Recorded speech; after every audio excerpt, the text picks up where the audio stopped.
Thank you for joining me today as we continue our discussion in Chapter 50, Disorders of the Endocrine System. Today we're going to be talking about disorders of the adrenal glands. Now remember, the adrenals are located at the kidneys. So we're going to start with adrenal insufficiency known as Addison's disease. Now Addison's disease is an insufficient amount of adrenal hormone. So, this is primarily caused by the destruction of the adrenal cortex. Now, a secondary cause for adrenal insufficiency can be surgical removal, hemorrhagic infarction, hypopituitarism, and some medications. Now, with your primary cause, which is your destruction of the adrenal cortex, this can be very gradual onset. With your secondary causes, this is a very sudden onset. Now, we're going to diagnose this with laboratory tests, x rays, and CT scans, and then the treatment is going to be daily cortisol replacement therapy for this client. The slide on your PowerPoint shows a client with Addison's. So your nursing management is going to be a complete medical history, frequent vital signs, glucose monitoring, as well as an I&O. Now these clients present with bronze pigmentation of the skin, changes in distribution of body hair. They're going to be very hypoglycemic. They're also going to suffer from postural hypotension and weight loss. Going to have some GI disturbances as well as some weakness. So that is your Addison's disease or Addison's disorder. Next, we're going to talk about an acute adrenal crisis known as Addison's crisis. So this is life-threatening, and this can be attributed to stress, trauma, salt deprivation, infection, exposure to cold, overexertion, and sudden discontinued corticosteroids. So this is why it's important to wean your steroids rather than stop them abruptly.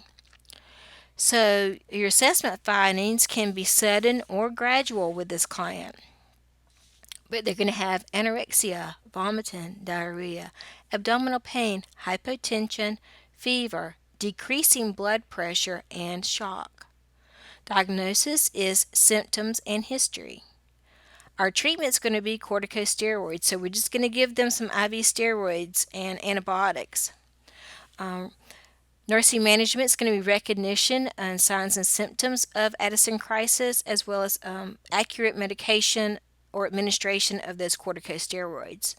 Now, you can look back up at the picture on your PowerPoint of the Addison's cartoon, and you see that with the adrenal crisis, you have profound fatigue, dehydration, vascular collapse, which would be decreasing blood pressure and shock, renal shutdown, decreased sodium, and increased serum potassium. So the little cartoon just kind of shows you a little picture of both, so hopefully it will help you understand the difference between the two. So your pheochromocytoma is a benign tumor, and this causes excessive catecholamine secretion, and this is your epinephrine and norepinephrine. So your assessment findings with this client is going to be elevated blood pressure, tremors, hyperglycemia, polyuria, vertigo, headaches, nausea, and vomiting. We're going to diagnose these clients by doing a 24-hour urine, CT, MRI, ultrasounds, retropolyography. Management is going to be a unilateral adrenalectomy and drug therapy. Nursing management is going to be monitor those BPs, and you're going to monitor those BPs pretty frequently. So exercise, emotional distress, and trauma such as surgery, manipulation of the tumor, and postural changes can trigger episodic symptoms of the pheochromocytoma. So Excessive secretion of the epinephrine leads to hypertension, which increases the potential for CVA in this client. It can also cause palpitations and tachycardia. So, people who should be assessed for pheochromocytoma, if their hypertension is difficult to control, if someone takes more than 4 medications to control their blood pressure, and if they develop hypertension before age 35. So these are some of the people who are more prone to the development of pheochromocytoma. So that's why it's so important to monitor that client's blood pressure and to know that client's history as well. Now, our Cushing's syndrome is an excess secretions of the. So with your Cushing's, you have an excess of the ACTH, which is your adrenal corticosteroids. You could also have tumor and corticosteroids that can cause the Cushing syndrome.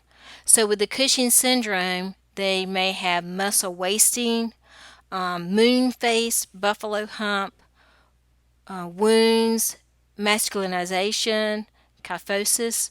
You may see this with that type of patient.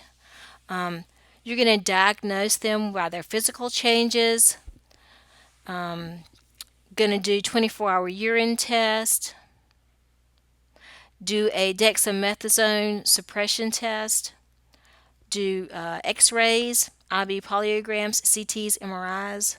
Treatment can be radiation and drug therapy and surgery. And treatment depends on whether a tumor or adrenal hyperplasia has taken place. So you're going to remove the cause of that if necessary, if you can. So on your PowerPoint, there's a cartoon of your Cushing's patient and what they would look like. Like I said, they could have personality changes, hyperglycemia, CNS and irritability, sodium and fluid retention, very thin extremities, GI disorders. If they're female, they may develop some masculinization. They may have some thin skin, purple striae, bruises and petechiae, fat deposits on the back, osteoporosis. If they're male, they can develop some gynecomastia.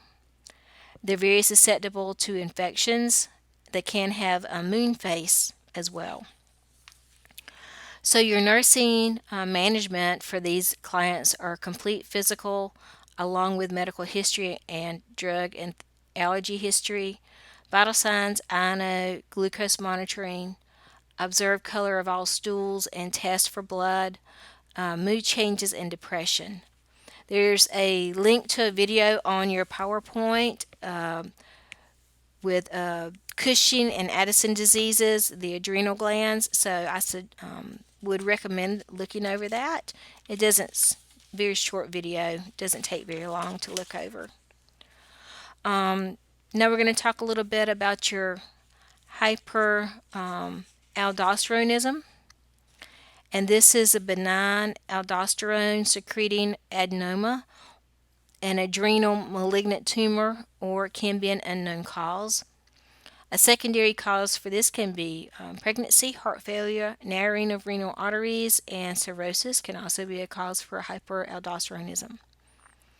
Assessment findings can be weakness, fatigue, cardiac dysrhythmias, headaches, increased urinary output, and hypertension.